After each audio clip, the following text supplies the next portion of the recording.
चलते हैं, स्टार्ट करते हैं आज का करंट अफेयर्स और हम लोग देखते हैं कि क्या क्या आज का इंपोर्टेंट करंट अफेयर्स है ना। आज तारीख हो जाता है, कितना तारीख है आज? 7 मई 2025 है। हम लोग देखते हैं कि 7 मई से कितने करंट अफेयर्स बन रहे हैं। चलिए पहला करंट अफेयर्स देख लेते हैं कौन सा है। तो हाल ही में मनाया एक दिवस मनाया, कौन सा दिवस मनाया गया? अंतर्राष्ट्रीय नो डाइट डे मनाया गया। और ये अंतर्राष्ट्रीय नो डाइट डे प्रतिवर्ष कब मनाया जाता है? 6 मई को मनाया जाता है ना। 6 मई को मनाया जाता है। ये किसके द्वारा मनाया जाता है बता दीजिए। तो इसकी शुरुआत जो होती है 1992 में होती है। एक रहती है मैरी इवांस यंग, और इन्हीं के द्वारा, एक ब्रिटिश महिला है, इन्हीं के द्वारा ये स्टार्ट किया जाता है। तो आप लोगों को पता होना चाहिए कि सबसे पहले तो डाइट लेते हैं किसके लिए? शरीर को क्या करने के लिए? संतुलन बना करने के रखे कि अतिरिक्त खाना ना खाए। लेकिन एक दिन जो है शरीर के प्रति क्या करना चाहिए? सकारात्मकता को बढ़ावा देने के लिए अत्यधिक डाइटिंग के खतरों के बारे में कह सकते हैं कि जागरूकता। अत्यधिक आप डाइटिंग करिएगा वो भी क्या हो जाता है? खतरनाक होता है ना। तो अत्यधिक डाइटिंग नहीं करना चाहिए। ऐसा नहीं कि मान के चले अब कार्बोहाइड्रेट ले ही नहीं रहे, प्रोटीन ले ही नहीं रहे डाइट की वजह से, तो ये भी खतरनाक होता है। तो इसी की वजह से जागरूकता बढ़ाने के लिए 6 मई को क्या मनाया जाता है? नो डाइट डे मनाया जाता है। तो यह लोगों को जो है अपने शरीर से एक तरह से कह सकते हैं कि प्यार करने और उससे स्वीकार करने के लिए प्रोत्साहित करता है। और चाहे उसका आकार आकृति कुछ भी हो, व्यक्ति कैसा भी हो, तो वो खाइए पीजिए, कोई दिक्कत नहीं है ना। तो ये कितने तारीख को मनाया जाता है? अंतर्राष्ट्रीय नो डाइट डे। तो आपको याद रखना है कितने तारीख को। अरे सही है ना। चलिए ठीक है, आगे चलते हैं हम लोग।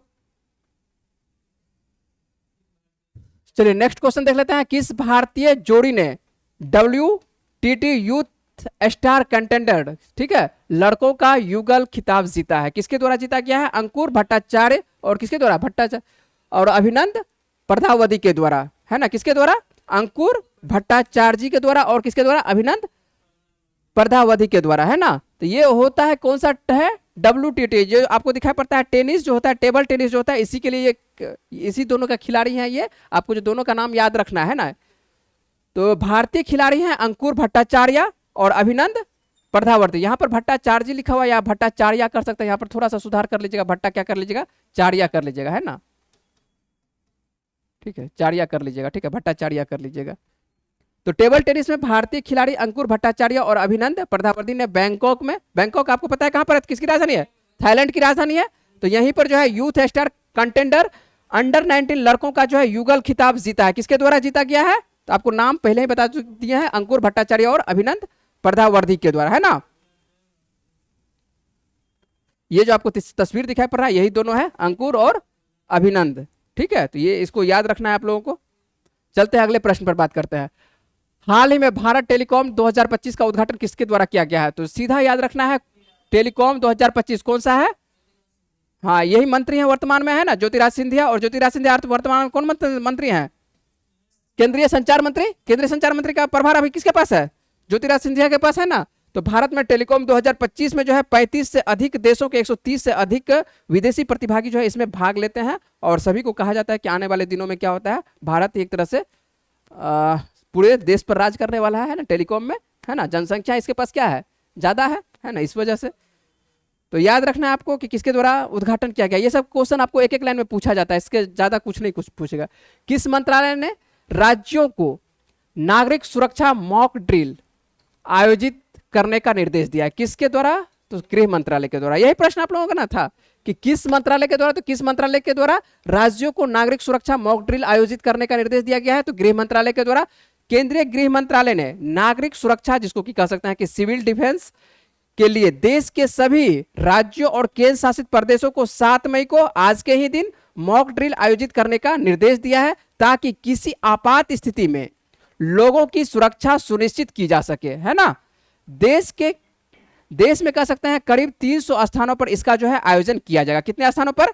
लगभग 300 स्थानों पर। और यदि बात करते हैं कि पिछली बार कब किया गया था, तो पिछली बार जो है ऐसा ड्रिल जो देखता है तो 1971 ईस्वी में किया गया था। 1971 ईस्वी में आयोजित की गई थी, जिस साल जो है भारत और पाकिस्तान के बीच 2 मार्चों पर, मान के ये मार्चों मतलब मार्च नहीं है, मतलब क्या है, मोर्चा, है ना। 2 मोर्चा कर सकते हैं या मार्चों पर कर सकते हैं, या युद्ध होता है। तो आपको पता है कि 1971 ईस्वी में युद्ध होता है ना, भारत और पाकिस्तान, जिसमें कि मान के चलिए एक नया देश बनकर उभर के आता है। कौन सा देश उभरता है? बांग्लादेश उभर के आता है ना। तो भारत एक तरह से सपोर्ट करता है किसको? बांग्लादेश को सपोर्ट करता है।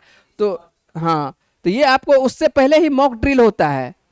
तो मॉक ड्रिल आपको याद रखना है कि मान के चलिए 1971 में होता है, और अभी में हाल फिलहाल में जो है आपको पता होना चाहिए कौन सी घटना घटती है, कौन सा घटना घटा है, पहलगाम वाला। ठीक है, तो ये आपको याद रखिएगा, कहाँ है पहलगाम, कश्मीर में, जम्मू कश्मीर में है ना। तो एक घटना घटती है, उस वजह से जो है भारत सरकार जो है, भारत सरकार के द्वारा खास करके गृह मंत्रालय के अंतर्गत आता है ना पूरी तरह से गृह विभाग, तो इसके द्वारा है गृह मंत्रालय वर्तमान में कौन कौन है, अमित शाह है ना, सही है। तो इनके, हाँ ठीक है, नाम लेना है आप लोगों को, उस तरह का प्रयोग नहीं करना है शब्दों का, ठीक है, आप लोगों को सही शब्दों का प्रयोग करना है, ठीक, जो नाम है वही नाम लेना है। तो गृह मंत्रालय के द्वारा जो है कहा गया है कि नागरिक को सुरक्षा के लिए मॉक ड्रिल आयोजित किया जाएगा, है ना। और आप समझ में आ चुका होगा कि मॉक ड्रिल क्यों कर रहे हैं, कितने तारीख को किया जा रहा है, समझ में आ गया। क्या किया जाएगा इसके तहत, सिंपल है, लोगों की क्या है, सुरक्षा सुनिश्चित की जा सके। तो देश में करीब 300 स्थानों पर इसका, तो ये आपको एक तरह से कह सकता है कि युद्ध से पहले एक तरह से तैयार रहने के लिए, कि कभी भी यदि युद्ध हो जाए भारत के साथ तो आप तैयार रहे, किसी भी प्रकार से आपको तैयार रहना है ना। इसीलिए बिजली क्यों काटा जाएगा, समझ में आ गया कि यदि हो सकता है कि यदि कोई भी युद्ध कर देता है, उस वक्त हो सकता है कि आप पे अटैक कर दिया जाए, कोई भी बम गिरा दिया जाए, तो उस वक्त तो आपके पास लाइट नहीं रहेगा। लाइट जब नहीं रहेगा तो आप उसको कैसे संभालिएगा, उस क्षेत्र को कैसे संभालिएगा, आपके पास इंटरनेट नहीं रहेगा, कुछ भी व्यवस्था नहीं रहेगा, तो आप कैसे जुड़िएगा अपने सरकार से, और उस क्षेत्र में अपने नागरिकों को आप कैसे, आपको एक तरह से सांत्वना दे सकते हैं, और आपको सुरक्षित रखना है उस क्षेत्र के नागरिकों को। तो यही सब मॉक ड्रिल में एक तरह से 10-15 मिनट के अंतर्गत बताया जाएगा, और कुछ नहीं है इसके अंतर्गत, है ना। तो याद रहेगा, यही एक समझ सकते हैं, जो भी सेना वाले रहेंगे सभी इसमें भाग लेंगे मॉक ड्रिल में, जो भी है आसपास का सभी को इन्वॉल्व किया जाएगा, सभी को इन्वॉल्व किया जाएगा।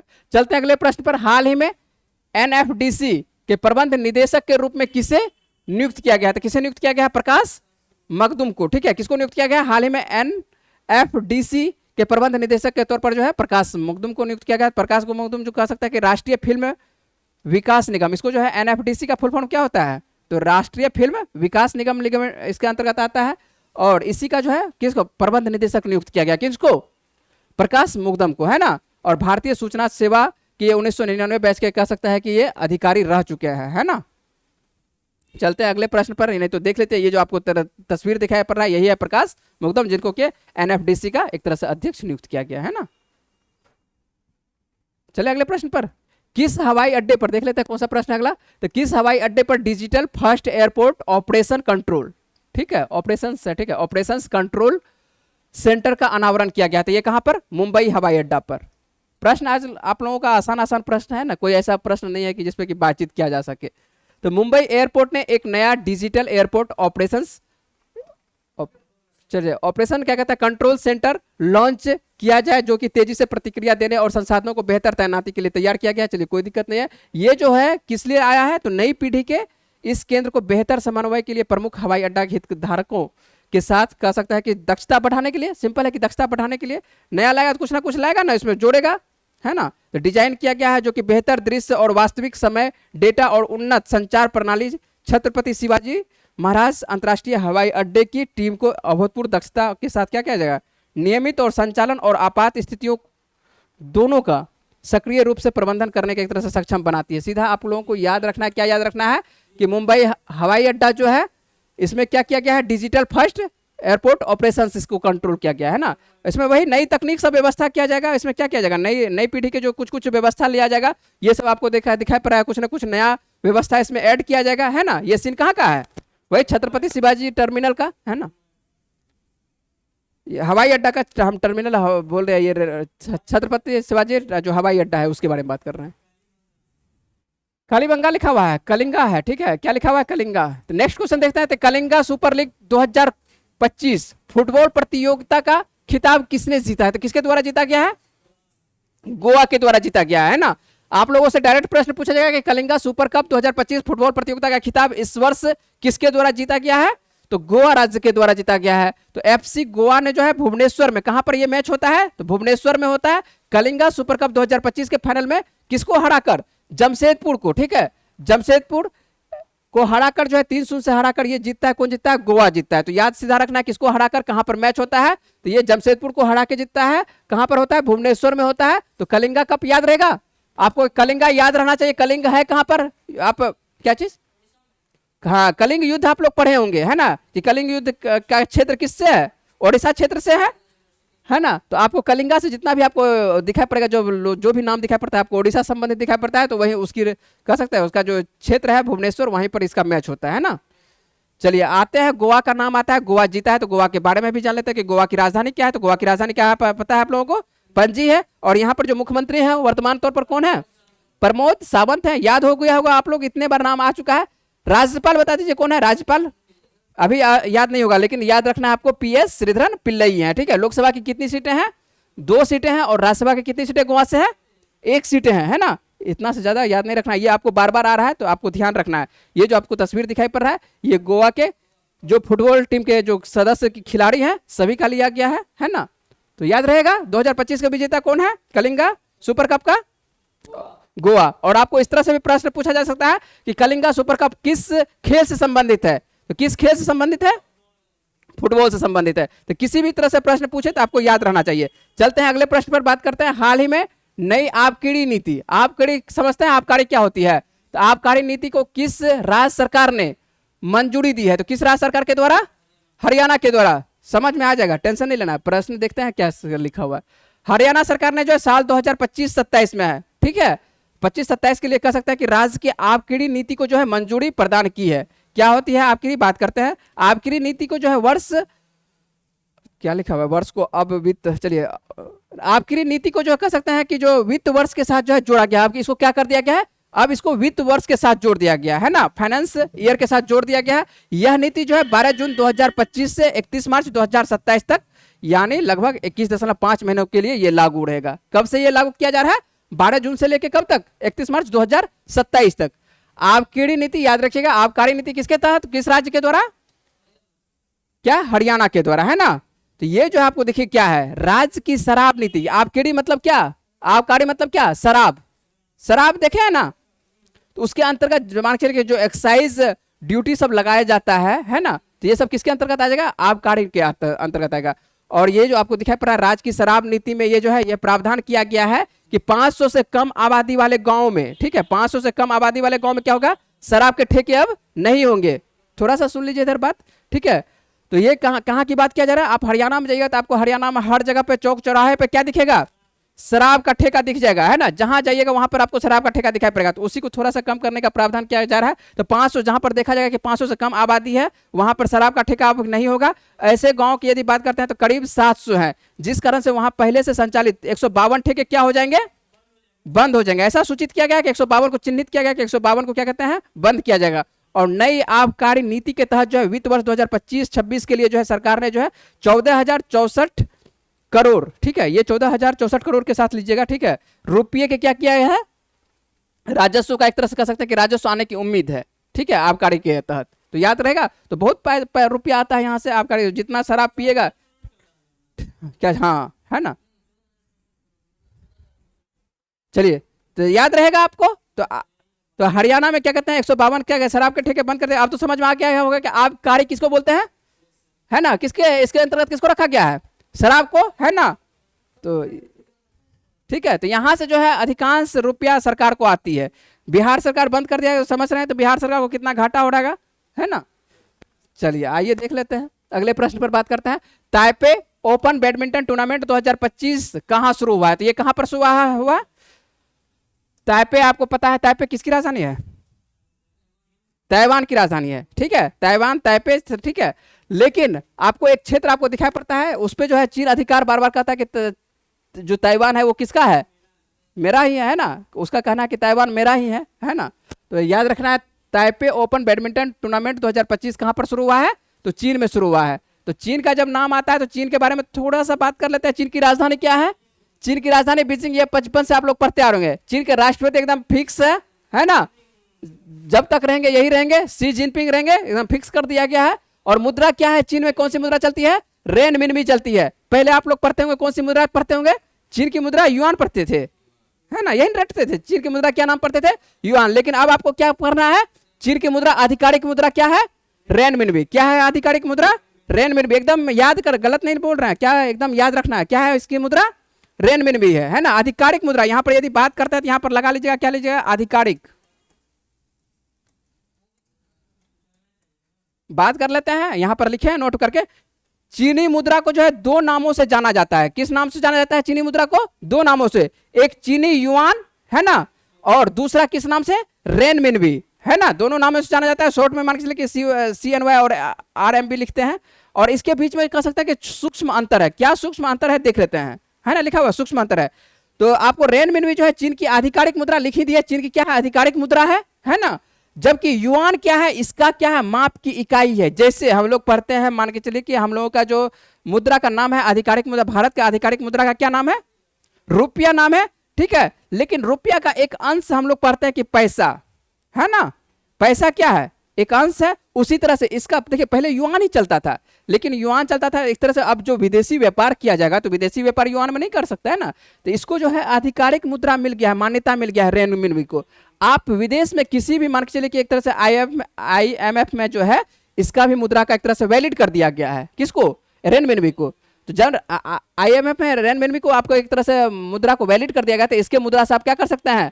खरीद बिक्री पूरे विश्व में इसके मुद्रा से कर सकते हैं। या तो आपको डॉलर से खरीद बिक्री करना पड़ेगा, आपको क्या कहते हैं स्टर्लिंग पाउंड से करना पड़ेगा, या यूरो से करना पड़ेगा, है ना। तो ये सबसे आपको कर सकते हैं। कुछ ही मुद्रा है जिससे कि आपको पूरे विश्व में आप व्यापार कर सकते हैं। भारतीय मुद्रा से क्या कर सकते हैं? पूरे विश्व में कुछ देशों के साथ कर सकते हैं, जिसका साथ मान के चलिए आपसी सहमति है हम लोगों का, जैसे कि ईरान के साथ, है ना। अमेरिका के साथ नहीं है। अमेरिका लेगा आपके मुद्रा को? कभी नहीं लेगा, है ना, ठीक है। वो डॉलर लेगा, ठीक है, वो बोलेगा कि डॉलर है तुम व्यापार करो, नहीं डॉलर है तो चुपचाप यहां से भाग जाओ, ठीक है। लेकिन हम लोगों का सर्वाधिक फायदा किससे होता है? अमेरिका से ही होता है। व्यापार में सर्वाधिक फायदा हम लोगों को किससे होता है? अमेरिका से। सर्वाधिक घाटा किससे होता है? पाकिस्तान से व्यापार कहां करते हैं? चीन से ना, ठीक है। कहां से सर्वाधिक घाटा? कहां से? चीन से होगा। सर्वाधिक फायदा किससे होता है? हम लोगों को अमेरिका से होता है। तो ये भी आप लोगों को याद रखना, ये सब आप लोगों को आएगा सेट में आएगा कि मुनाफा किससे होता है, ठीक है। चले आगे, क्या बोले? बिल्कुल ठीक है। चीन से कैसे घाटा हो जाता है, तो हम आपको इसके बाद बताते हैं, ठीक है। पहले क्वेश्चन करवा देते हैं, उसके बाद बताते हैं, है ना। चलिए आगे चलते हैं हम लोग, अगले प्रश्न पर बात करते हैं। भारत का पहला गोल्ड मेल्टिंग ATM गोल्ड सिक्का, ठीक है, कहां लॉन्च किया गया है? ये हैदराबाद में। याद रहेगा कौन सा सिक्का, किस प्रकार का ATM तैयार किया गया है? गोल्ड सिक्का के लिए, ठीक है। ATM बनाएगा, नया ATM है ना। आपको लड्डू ATM भी पढ़ाए हैं, ठीक है, पढ़ाए हैं लड्डू ATM। कहां पर लड्डू ATM? भूल गए सब? लड्डू ATM, लड्डू कहां पर? आप मान के चलिए पैसे इधर से पैसा डालिएगा, उधर से लड्डू निकलेगा। कहां पर? आपको बताए थे उज्जैन का एक मंदिर जाइएगा, ठीक है, महाकाल का मंदिर है ना, उज्जैन में, है ना। तो वहां पर तैयार किया गया है आपको। उड़ीसा में महाकाल का मंदिर कहां पर है? उज्जैन में है ना, उज्जैन में है, ठीक है। तो महाकाल के मंदिर में क्या कहते हैं? ATM बनाया। कौन सा ATM? लड्डू का ATM, है ना। हाँ, वो भी आपको याद रखना है। लड्डू का अनाज ATM होता है, लड्डू ATM होता है। अनाज ATM यदि बात करते, हाँ, रुपया डालेगा तो अनाज निकलेगा। सबसे पहले गुरुग्राम में स्टार्ट किया गया था, ठीक है, वो ट्रायल के तौर पर। उसके बाद मान के भारत में और सब क्षेत्रों में लगाया गया। इधर से पैसा डालिएगा, उधर से रुपया निकलेगा, ठीक है। अरे रुपया कहते हैं, उधर से लड्डू निकलेगा, है ना। इधर से मान के चलिए आपको निश्चित किया गया। हाँ, सेम पानी वाला ATM होती है।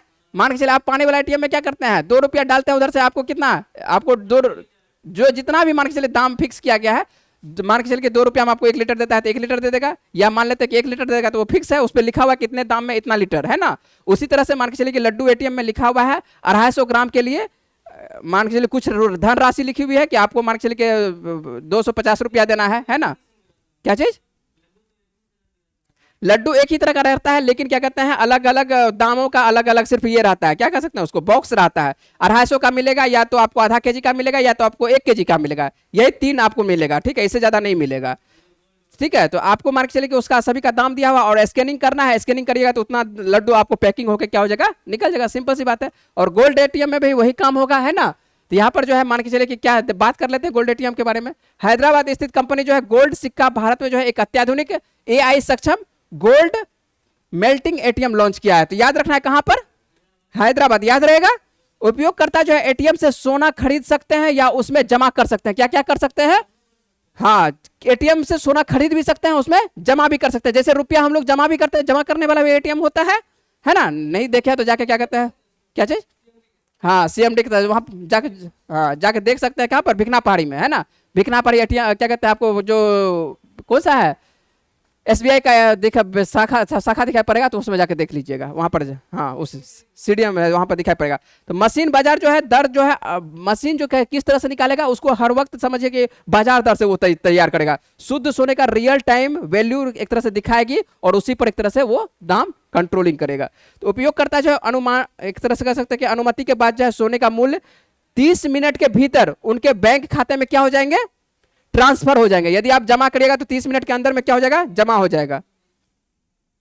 ये जो आपको दिखाई पड़ रहा है इसी प्रकार का क्या रहेगा, हाँ ये गोल्ड एटीएम दिखाई पड़ रहा है, गोल्ड का दिखाई पड़ रहा है ना। आप कितना क्या बोले, नकली नहीं देगा, ठीक है। यहां पर जो है एकदम शुद्धता की रहेगा, ध्यान रखा जाएगा, है ना, बिल्कुल ध्यान रखा जाएगा, ठीक है। तो नकली नहीं रहेगा। तो इस तरह का जो है आपको दिखाई पड़ेगा, क्या दिखाई पड़ता है, हाँ इसमें मान के चलिए गोल्ड जमा भी होगा, गोल्ड आप इससे खरीद भी सकते हैं, ठीक है। तो दोनों तरह का मान के चलिए। कहाँ, अभी इतना जल्दी भूल रहे हैं, ठीक है, अभी याद रखना है। कहां पर, हैदराबाद, है ना। हैदराबाद किसकी राजधानी, किसकी राजधानी, हाँ आंध्र प्रदेश की कि तेलंगाना की, आंध्र प्रदेश की राजधानी हुआ करती थी, ठीक है, तेलंगाना की राजधानी। ये सब आप बताना, रोज हम राजधानी बताते हैं, ठीक है, ठीक है। अमरावती, ठीक है, किसी का राजधानी किसी में मिला रहे हैं, ठीक है, जब ठीक है, हाँ इसलिए बोल रहे किसी का राजधानी किसी में मिला रहे हैं। चलिए देख लेते हैं हम लोग पिछले प्रश्न का जो वीडियो है ना, ये देखते हैं कि पिछले वीडियो क्या है। खेलो इंडिया यूथ गेम्स 2025 का 7वां संस्करण कहां पर आयोजित किया गया था, तो ये कहां पर किया गया है, बिहार में। बिहार के साथ साथ मान के चलिए कि आपको दिखाई पड़ेगा कहां पर भी, नई दिल्ली में दिखाई पड़ेगा, और नई दिल्ली के साथ साथ आपको दिखाई पड़ेगा कहां पर, बिहार के अन्य जिलों में भी, ठीक है। तो अन्य जिलों में भी होता है, तो आपको ध्यान रखना है तो कि कहां पर ये इस बार किया जा रहा है ना, 7वां संस्करण। याद रहेगा आपको 6 महीने के अंतर्गत आपको देखना है, दिखाई पड़ेगा सेट में दिखाई पड़ेगा, है ना। अभी नहीं दिखाई पड़ेगा, 2-3 महीने के बाद आपको सेट किताब में दिखाई पड़ने लगेगा, जब जब आप सेट बनाइएगा। तो चलते हैं अगले प्रश्न पर। और अगला प्रश्न ये है, कह सकते हैं कि आज का ये प्रश्न है, यदि आप कल का वीडियो अच्छे से देखे होंगे तो ये कल के वीडियो से याद है आपको।